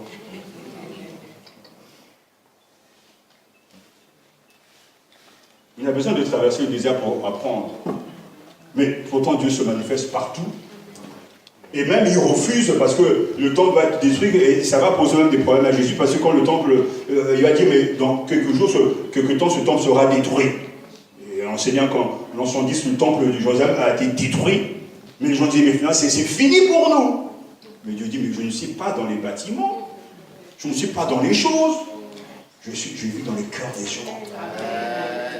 L'église est le temple du Saint-Esprit, c'est là qu'il vit. C'est-à-dire qu'on peut se retrouver même dans notre voiture en train de bénir Dieu, de prier. Dieu est là. Alors, il faut casser ces choses. Ah ouais, mais je suis mal à l'aise ici, c'est une salle de fête. Et puis, on a l'impression qu'il y a un mariage. Et alors, la communion, c'est dans ton esprit. Est-ce que vous comprenez ce que je veux dire? Ça ne veut pas dire qu'on ne va pas chercher à ça, bien sûr qu'on va chercher ça, mais on ne peut pas penser un seul instant que c'est un lieu diabolique. Parce que quand on a commencé même les premières œuvres, les implantations d'église, on est resté pendant des mois, des années dans des salles d'hôtel. Mais parce qu'il fallait commencer quelque part. Et à Saint-Denis, en ce temps, c'était le club Dorothée, après ça a été complètement, l'esprit de Dieu a commencé à travailler là-bas, il y a plusieurs églises qui sont sorties de, je ne sais même pas d'où, mais au départ, pour nous, quand par exemple, même surtout, aujourd'hui c'est beaucoup moins visible, par exemple avec les hommes d'affaires de plein d'évangiles, mais c'était toujours comme ça. Et les gens se sont convertis, se convertissaient. Parce que la présence de Dieu ne dépend pas d'un cadre ou des instruments. Il y a des gens aujourd'hui qui vont dire, ouais, mais dans cette église, il n'y a pas ça, parce qu'ils vont dire, mais ouais, il faut une guitare, il faut la basse, il faut une batterie, il faut un piano, etc. Donc l'onction descendra à travers des instruments. Il peut y avoir même là un orchestre de 1000 membres, je ne sais pas, les plus grands choristes, etc., des grands musiciens. Si ton corps est pourri, il n'y aura jamais d'onction dans ton cœur. J'ai été dans plusieurs manifestations aux États-Unis, surtout là-bas. Ça, pour les gens qui ne connaissent pas, ils sont impressionnés. Vous arrivez dans une église, ce qu'on appelle les méga-churches, il y a 5000 personnes. Rien qu'à la chorale, c'est déjà 300 membres, 300 choristes, sans compter les musiciens qui disent, ah, et quand ils chantent, vous avez des frissons parce que c'est le gospel. Mais quand vous comprenez, quand vous vivez avec eux, vous vous rendez compte qu'ils sont aussi morts qu'en France, soit certains en tout cas. Ils ne sont pas réveillés. Il y a plusieurs pasteurs, même que je connais, des pasteurs américains, même des professeurs me disent, mais les États-Unis, c'est un pays qui doit être réveillé, qui est mort. Parce qu'on parle souvent de ces méga-churches, 10 000 membres, mais les millions d'habitants qu'il y a, c'est pas beaucoup. On est impressionné parce qu'on est impressionné par ce qui est visible. Alors, je bénis Dieu dans mon parcours, c'est en Angleterre, dans une petite église, avec un piano simple, des gens qui chantaient, et c'est là où Dieu m'a révélé ce qu'est la louange, l'adoration, la vraie, la pure. J'étais aux États-Unis, j'étais en Angleterre plusieurs fois dans des conventions avec la Narbonne, 10 000 personnes, 50 000 personnes. J'ai travaillé avec Billy Graham, il y a 50 000 personnes à Bercy, mais ce n'est pas la même onction que j'ai vue là-bas. Et c'est pour ça que c'est ma référence. Alors je crois qu'on peut avoir juste une guitare, même s'il n'y a même pas d'instrument, on chante de tout son cœur. Dieu entend. Mais tout ça, il y a des habitudes qui sont restées. Donc du coup, les gens sont dans l'atmosphère. On dit, mais ouais, beaucoup vont dans la fameuse église de Pedro, là, car il m'a dit, ah oui, là-bas, c'est ultra moderne. Est-ce que Dieu est dedans? J'ai vu Pedro commencer. Beaucoup de choses ont commencé quand même dans notre appartement. C'est incroyable. les premiers statuts. On n'aura jamais pensé qu'il y aurait une telle église.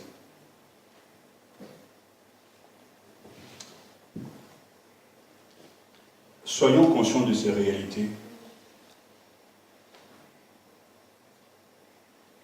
Est-ce que c'est le cadre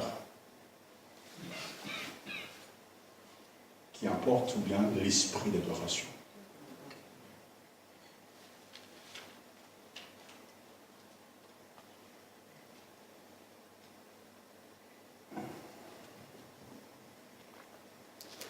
C'est ce que Paul dit, parce que si nous acceptons le Dieu qui a fait le monde et tout ce qui s'y trouve, on retrouve ici l'enseignement biblique de Genèse 1, nous avons vu sur la création, lui qui est le Seigneur du ciel et de la terre, n'habite pas dans des temples faits par la main des hommes.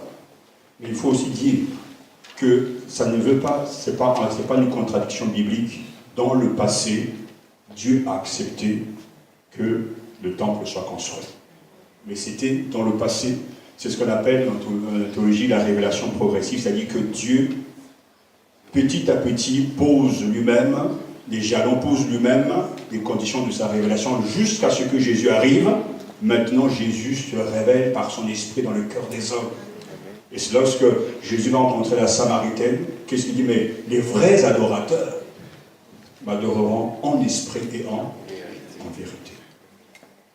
Mais oui, mais le Père m'a adoré là, d'accord, mais ça, c'est le passé. La nouveauté, c'est moi. Et le vrai culte, c'est en esprit. Et ça veut dire quoi en esprit? C'est-à-dire, par rapport à ce que Dieu a révélé dans sa parole, la manière qu'il dit de le prier, de l'adorer, c'est cette manière qu'il faut faire. Alors quand tu lis par exemple, ça me dit, mais levez les mains, tapez les mains, et que tu le fais, donc tu suis la vérité qui est écrite, c'est ça, en esprit, avec bien sûr une motivation pure, saine, et puis un esprit de soumission, de dépendance à l'Esprit Saint pour nous influencer. Et c'est pour ça que Paul dira, les vrais circoncis, c'est nous qui rendons notre culte à Dieu, non pas selon la chair, mais selon l'esprit. C'est-à-dire sous l'impulsion de l'esprit. Mais qu'est-ce qui est une chose de l'esprit, la vérité? C'est Jésus.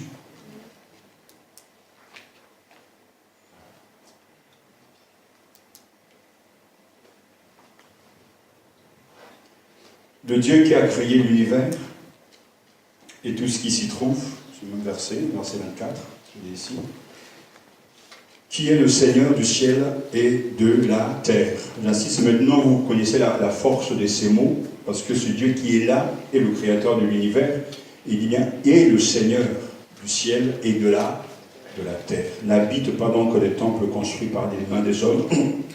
Dieu, pour lui dire que Dieu ne peut être contenu dans un temple, manipulé et domestiqué par un ordre de prêtres. Ça, c'est vraiment important parce que Dieu est seulement dans notre Église. Non. On ne le manipule pas. On ne peut pas le domestiquer non plus.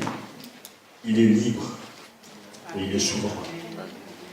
Il est prêt. C'est pour ça que dans les choix des mots que j'utilise, je dis que Dieu est présent partout en même temps. Satan est présent, mais pas partout en même temps. Il peut être à Évry, à Corbeil, à Brazzaville, à New York, etc. Mais il ne peut pas être présent partout en même temps. Dieu seul est présent partout en même temps. Vous comprenez bien ça? C'est-à-dire qu'il n'est pas un petit bout d'ici, mais il est 100% ici, 100% à Saint-Michel, 100% à Washington. En fait, il est présent partout en même temps. C'est-à-dire, c'est comme, comment l'expliquer, je ne sais pas, parce que, imaginons que ma main soit Dieu, je cherche un petit...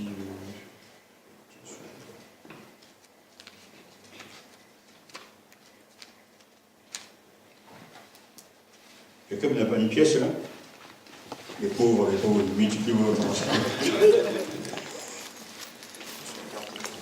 C'est simple. Voilà, oui. Merci.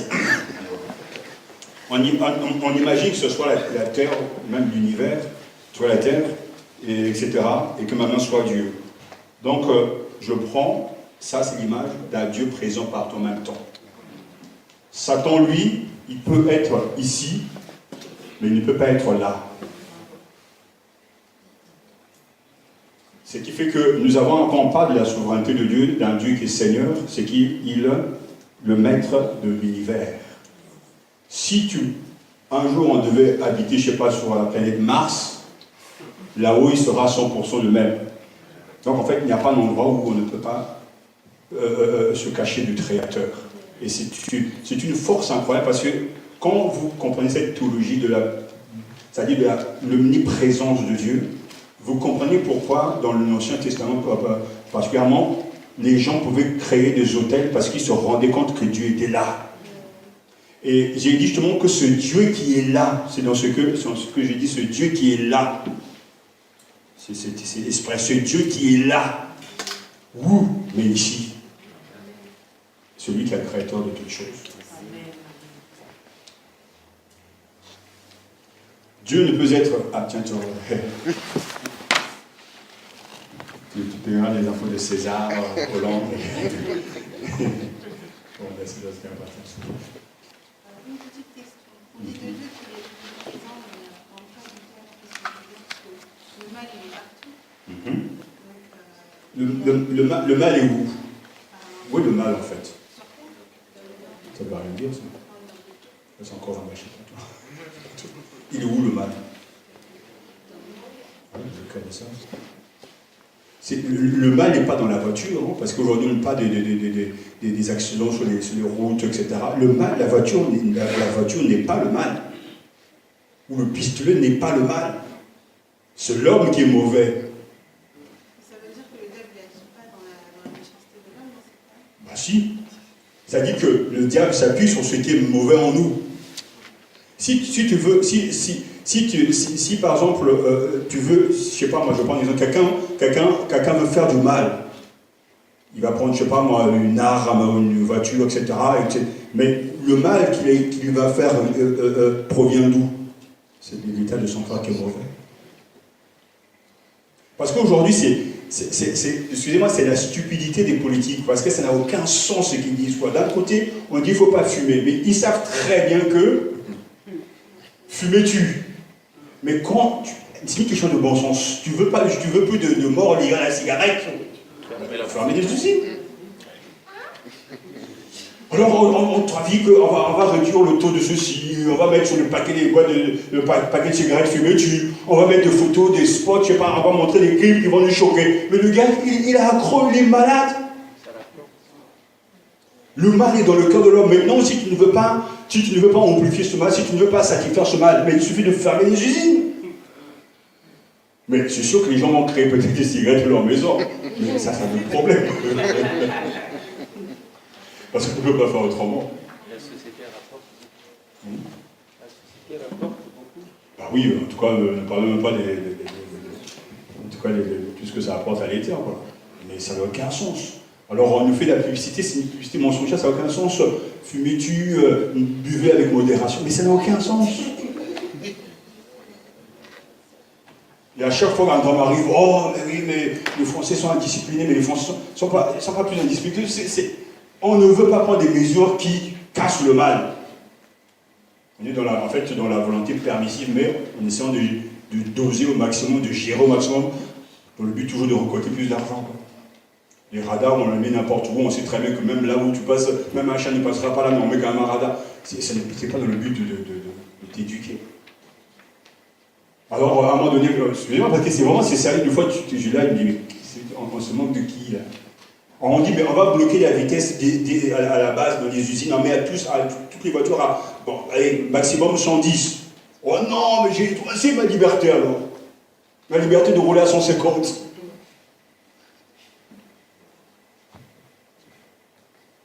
Imaginons, je ne sais pas moi, un état, une ville où la vitesse est bloquée, tout le monde roule à 60. Il y aura quand même des accidents parce qu'il y a des gens, même quand ce sont, ils vont rouler à 10 et ils vont créer des accidents. Je crois qu'on est dans un problème incroyable. Pourquoi je me dis ça? C'est que on était parti par rapport à ta question sur le mal est dans le cœur de l'homme. Dans le cœur de l'homme. C'est là où c'est pour ça que Jésus a dit que c'est du dedans de votre cœur que sortent la haine, la méchanceté, l'impureté, c'est le cœur de l'homme qui est mauvais. Donc en fait, on n'ose pas l'accepter parce qu'on arrive à se dégager de cette réalité. Le diable, quelque part, il fait des choses bizarres. Mais on n'arrive pas à se rendre compte que le mal que l'on fait, c'est aussi le diable. Tu vas jurer les gens quand tu vas mentir, quand tu vas mentir, tout ça c'est le diable. C'est le mal. Mais ça c'est beaucoup moins grave par rapport, parce que finalement, honnêtement, qu'est-ce que le diable fait en fait? Dites-moi qu'est-ce qu'il fait en fait le diable? Il est en vacances, il fait quoi? Ouais, en faisant quoi? Il attend le jugement dernier, là, il fait quoi? Qu'est-ce que le diable fait? Qu'est-ce qu'il fait en fait? Une tente, une suggestion, hein. Quel est son pouvoir? Il peut faire quoi le diable? De nos jours. Il peut provoquer des maladies. Je dis bien, il peut provoquer des maladies. Il peut provoquer des accidents. Dans quel but? Ah oui. Parce qu'il ne connaît rien d'autre que détruire, faire du mal, quoi. Il respire le mal. C'est un méchant. On ne peut pas changer sa nature.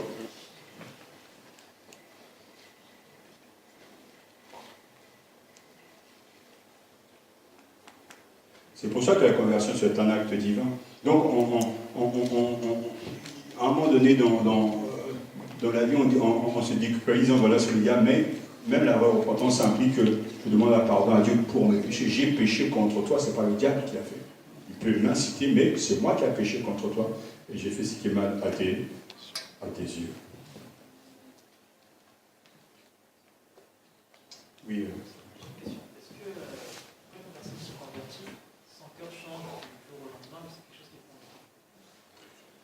C'est une bonne question, mais au moment où on se convertit, quand tu pars du cœur, il faut lier ça à l'esprit. C'est-à-dire que si on part du fait que le cœur est ce qui fait de nous ce que nous sommes, nos pensées, nos sentiments, notre volonté, notre intelligence, alors au moment où aussi, c'est dans ce sens-là, dans ce moment où on se convertit, on reçoit un cœur nouveau. Mais ce cœur nouveau vient, je dirais, habiter dans un endroit qui n'est pas le sien, c'est-à-dire que c'est comme un extraterrestre, en prenant cette image, un martien qui débarque sur la Terre et qui doit s'habituer à vivre sur la Terre en voyant tout ce qu'il voit.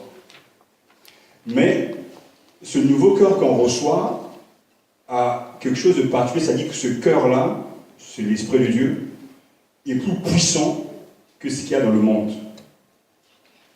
Et à chaque fois que l'on va obéir à Dieu, parce que tout dépend toujours de Dieu, c'est-à-dire qu'il faut bien comprendre, c'est comme si quelqu'un est là, se prépare à faire un voyage à plusieurs bagages. L'évangile arrive, et cet évangile, pas de Jésus-Christ, qui lui donne un cœur nouveau, son esprit, et maintenant qu'il commence à marcher, il va se rendre compte que ces bagages qu'il a ne peuvent pas correspondre à sa nouvelle nature. Jadis, par exemple, je prends l'exemple, jadis, il aimait écouter, par exemple, Papa Wemba ou bien Kofi, etc., ou Madonna. Quand il était dans le monde, ce n'était pas un problème pour lui.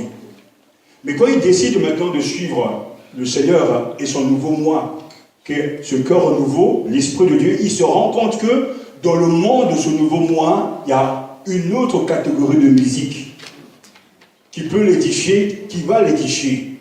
Parce que ce cœur ne répond que à cette musique-là qui est spirituelle. Il peut écouter, c'est-à-dire il va entendre les autres musiques, mais il ne sera plus accro comme dans le passé, parce qu'avant c'était son cœur du monde qui était lié à cette musique-là.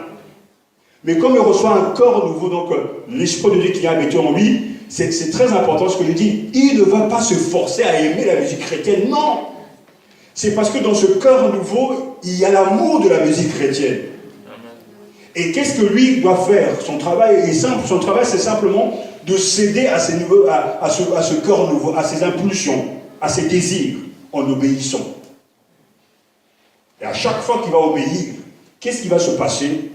C'est très simple. À chaque fois qu'on obéit, le cœur nouveau, le nouveau moi, devient de plus en plus fort. Il grandit à l'intérieur de notre esprit, il grossit.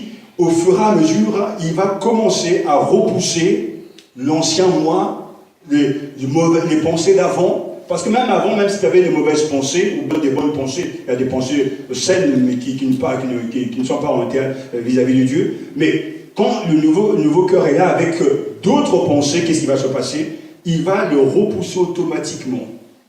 Au fur et à mesure qu'il obéit, il grandit.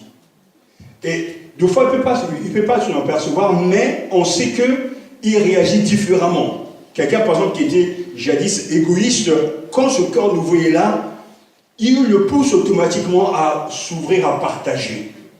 Mais quelqu'un qui, pendant a été égoïste, 10 ans après sa conversion, soit disant reste toujours égoïste, c'est qu'il y a eu un problème. Et ce problème, c'est soit la désobéissance, soit cette personne n'a jamais reçu la nouvelle nature. Ce que je dis, c'est pourquoi j'insiste, même si ces choses, vous entendez, mais les gens, des fois, ne comprennent pas, parce qu'on a l'impression que lorsque, par exemple, des fois, on arrive à un culte, louer Dieu, lever les mains, chanter, dites amen à la prédication, on a l'impression qu'on doit forcer les gens à faire ces choses.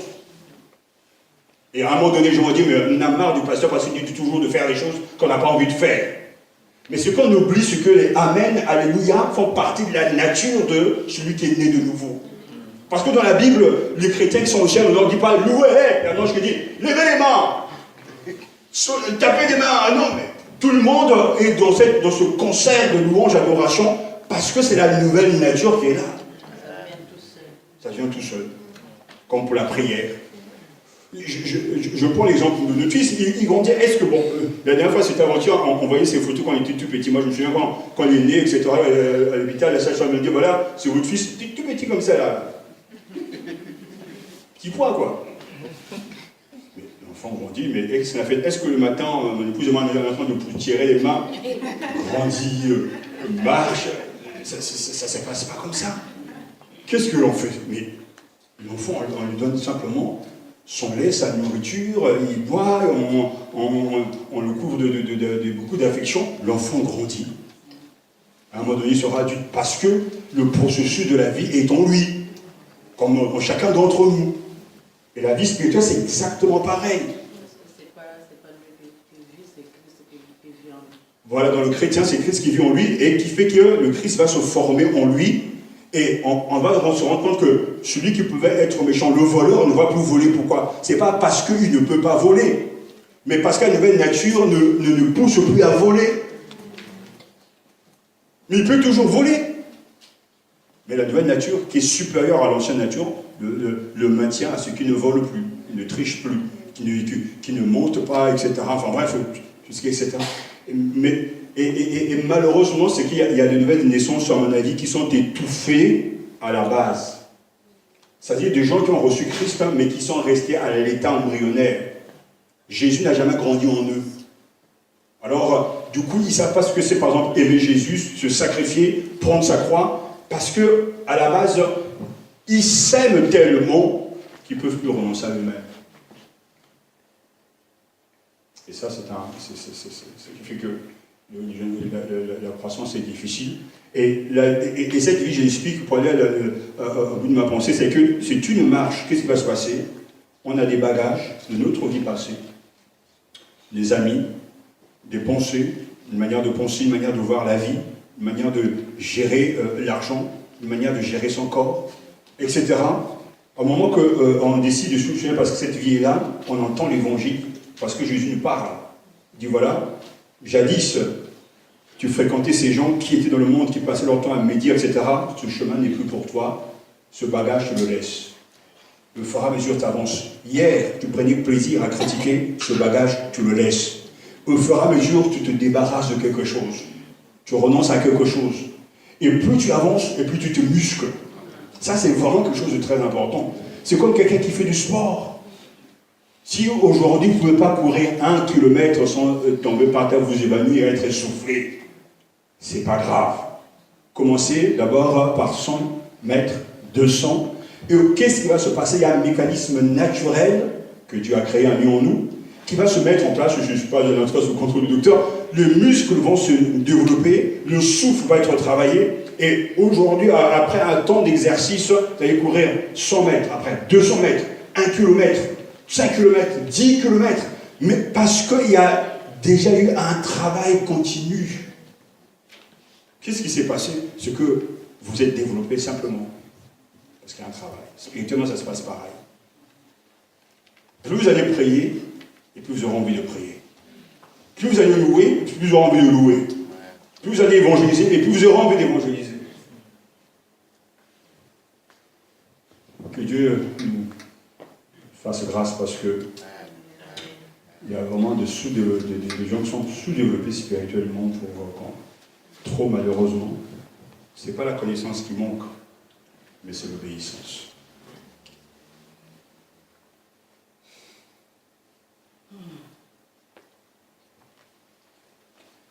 Ouais.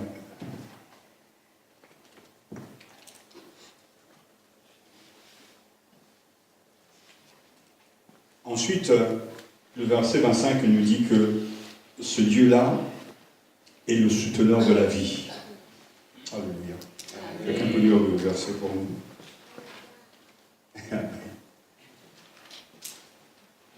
Verset 25. Il ne peut servir qu'à donner lui-même, comme s'il avait besoin de quoi que ce soit. Qui donne à tous la vie, la respiration et toutes choses. Amen. Quel magnifique texte. Il n'est pas servi par des mains humaines, comme s'il avait besoin de quoi que ce soit, celui qui donne à tous la vie, le souffle et toutes choses. Ce Dieu-là, qui est présent partout en même temps, est le souteneur de la vie. C'est-à-dire, c'est magnifique parce que Dieu n'a pas besoin de moi et Dieu n'a pas besoin de vous.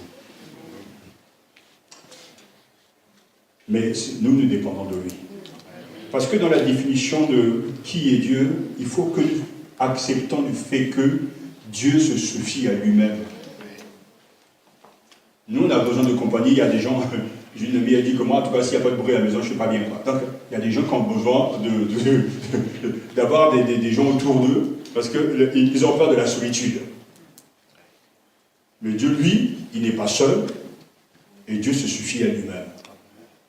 Parce que lorsqu'il y a un besoin, ça dit qu'il faut absolument combler ses besoins. C'est comme si Dieu a besoin de nous. Non, on ne peut pas penser comme ça, on ne peut pas réfléchir ainsi, puisque nous découlons et nous sommes le produit de sa volonté et de son choix. Puisqu'en tant que créateur,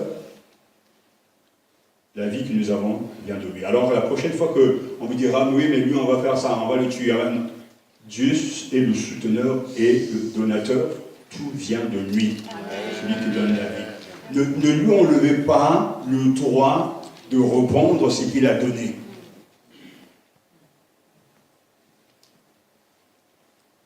Alors un jour quelqu'un m'a dit, pourquoi je parle, parce que ça c'est des croyances que les blattes en ont souvent me disent, mais à quoi ça se fait qu'on m'a dit que j'étais un sort là-bas, ça bien, ça a marché. J'ai un peu réfléchi sur la question, je me suis dit que quand quelqu'un touche aux choses occultes, parce que ça, il y a le bon et le mauvais côté. Les prophètes savaient que Jésus allait venir, parce que c'était annoncé. Satan savait que Jésus devait venir, parce que c'était écrit. Donc, si on raisonne dans le monde spirituel, Satan sait tout ce qui se passe, comme les démons savent qui est qui. Et quand les gens sont dans le monde occulte, ils partagent cette connaissance entre eux. C'est comme si ils arrivent dans une maison, une grande maison, et il y a tous les calendriers, il y a en tout cas les itinéraires des uns des autres, la vie de chacun, et puis ils disent, voilà, tiens, ah oui, je vois là-bas qu'il doit mourir telle date. Donc du coup, ils vont exploiter cette date, en disant, ce jour-là, je vais envoyer quelque chose. Le mal, une panne. Et quand il va mourir, je vais revendiquer sa mort. Ça, c'est pas dans la Bible, c'est mon raisonnement, et je suis sûr que je ne sais pas là. Pourquoi? Parce que quand ça arrive au moment même où ça a été prédit, ça a été dit. Mais on ne peut pas sous-estimer que les gens qui sont dans l'occultisme, dans la sorcellerie, ils ont des pouvoirs. Comme Nous avons le pouvoir. J'ai un pouvoir spirituel que Dieu m'a donné en tant que pasteur. Comme les chrétiens ont le pouvoir. Satan donne des pouvoirs aussi. Il savait très bien que la mort de Jésus sera sa fin. Il a la connaissance que nous n'avons pas. Il est dans le monde réel où nous devons un jour aller. Il voit déjà la fin. Et en fait, c'est pour ça que je ne suis pas étonné de fois que les choses tombent bien avec ce que les gens manigancent, parce qu'il y a des sources sataniques qui donnent des informations.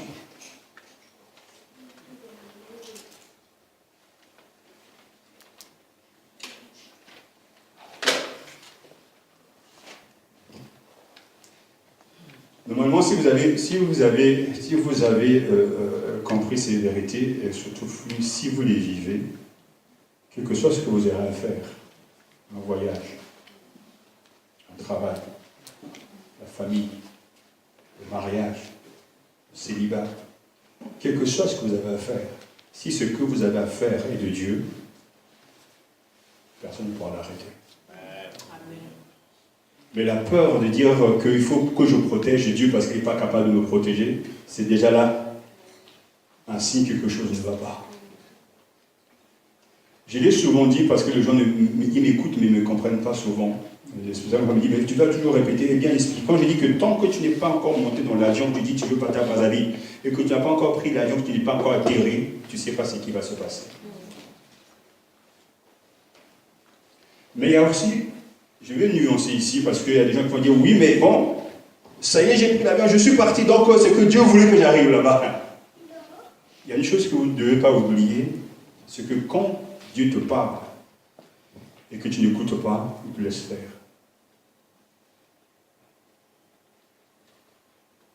Il n'obligera pas, il ne fermera pas la porte, il te laissera faire ce que tu as envie. Et il y a des gens qui pensent, parce que c'est quelque chose, écoutez-moi bien, parce qu'il y a des gens qui pensent que c'est pas parce que ça. Là, je suis parti, pourtant on m'a dit de ne pas le faire, le pasteur m'a dit de ne pas le faire, même Dieu a donné une prophétie pour ne pas le faire, mais les gens n'écoutent pas, et il va le faire, et tout d'un coup les choses marchent, ça se passe bien, ah mais je bénis Dieu, la personne va commencer à bénir Dieu. Seigneur, je te rends grâce parce que ça marche. Mais ce que les gens oublient, c'est que tu peux être dans le péché, ça marche. Il y a plein de gens dans le monde qui réussissent et vivent dans le péché. Ce n'est pas une question que ça marche, ça ne marche pas. La vraie question, c'est que est-ce que ce que tu es en train de faire est la volonté de Dieu pour toi? C'est là où on va se rendre compte que tu peux être dans la volonté de Dieu, mais connaître beaucoup d'échecs. Et c'est pour ça pourquoi je vous ai dit que Jérémie est mon ami, le prophète que j'aime le plus, parce que j'ai beaucoup étudié sa vie, et je me rends compte que j'ai appris de lui que tu peux être dans une vocation divine, envoyée par Dieu, avec un ministère loin par Dieu, mais connaître l'échec parmi les hommes. Il était pas le premier, c'était lui, et puis il y a eu Jean-Baptiste, et puis Jésus aussi est passé par là. Ce n'est pas une question que ça marche, ça ne marche pas, ça n'a rien à voir. C'est une question de faire la volonté de Dieu.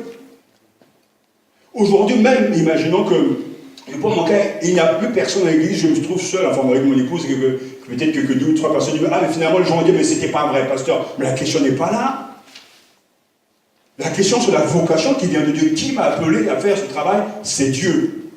Ce même Dieu peut te conduire dans le désert, te laisser là, mais pourtant c'est quand même lui. Comme ce même Dieu peut te conduire dans un palais et te laisser là, c'est toujours le même Dieu.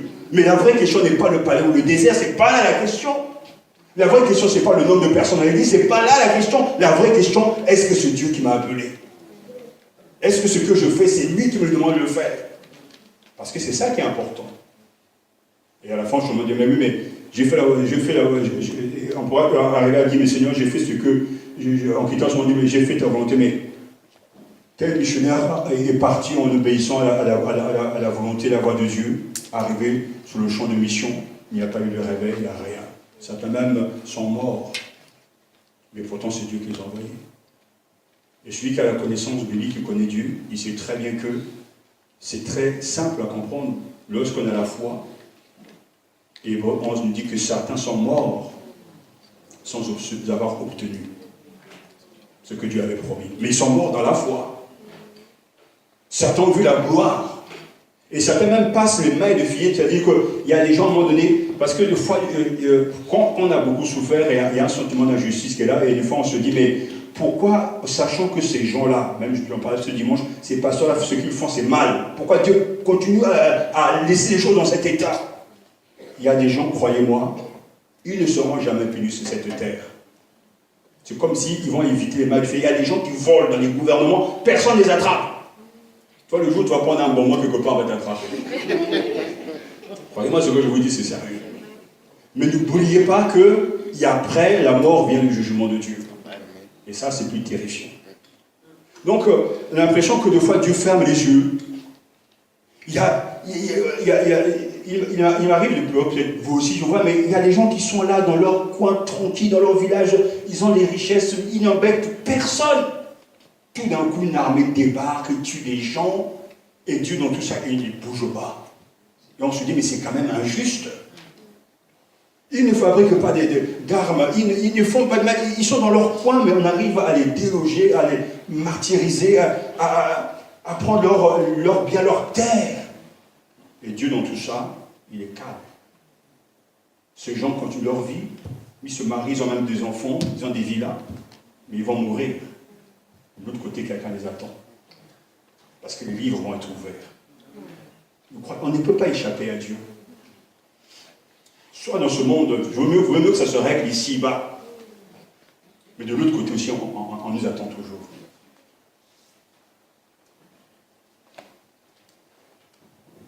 Voilà.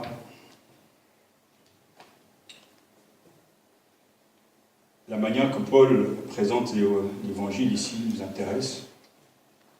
Qui est Dieu? Il y a des gens qui croient en beaucoup d'autres dieux. Il affirme ces deux vérités qu'il faudra méditer. Dieu, le Seigneur de l'univers, et le souteneur de la vie. Celui qui donne le souffle de vie. Amen. Tous les matins, quand tu vas te lever, la première pensée doit aller vers ton propriétaire, le propriétaire de ton corps, de ton souffle. Parce que s'il t'a réveillé, c'est qu'il a voulu que tu retires le souffle de vie. Le docteur doit le voir souvent parce que des fois, tu as des gens dans les hôpitaux qui meurent. Le matin, tu penses qu'il est là et tout va bien, à midi, il n'est plus là. Le souffle, il ne nous appartient pas. En fait, rien ne nous appartient. Nous ne sommes que des serviteurs, des gestionnaires. Mais si cette vérité nous pénétrait vraiment, on n'aura pas de problème avec l'argent qui appartient à Dieu, le temps qui appartient à Dieu, le corps qui appartient à Dieu, le mari qui appartient à Dieu, la femme qui appartient à Dieu, les enfants qui sont au Seigneur. Parce que dans tout ça, le moi, c'est à moi. Et toi, tu n'es pas propriétaire de quelqu'un ou de quelque chose. Tout appartient à Dieu. Amen. Alors, si le propriétaire dit, je ne veux pas de toi ici, je ne veux pas que tu sois de cet emploi, je ne veux pas changer ta situation, alors, nous soumettons-nous à sa volonté. Qu'est-ce qu'il nous reste à faire? Taper Dieu, on va le taper, on va le fusiller. Possible. Que Dieu nous aide et nous bénisse en même temps. Amen. Et on va arrêter là.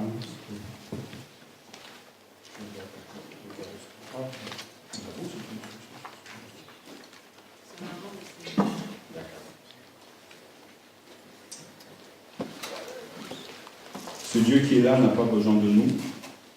Et nous dépendons de lui. Quelqu'un peut se lever pour rendre grâce au Seigneur. Je crois que c'est important que je relire ces deux versets parce que c'est...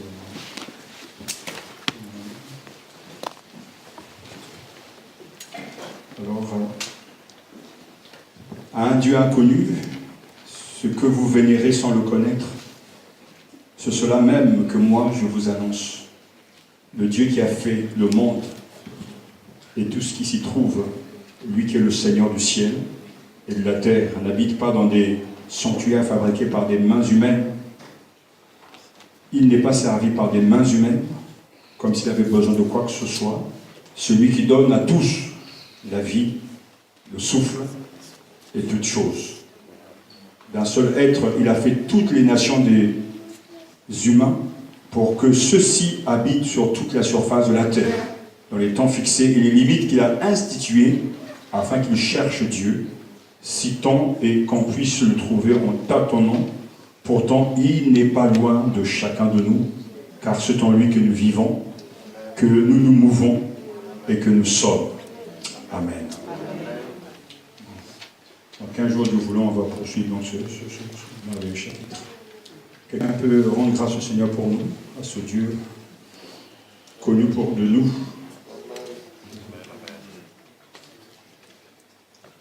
Éternel Dieu, c'est vrai qu'en toi nous avons le mouvement, nous avons l'être, mon Dieu.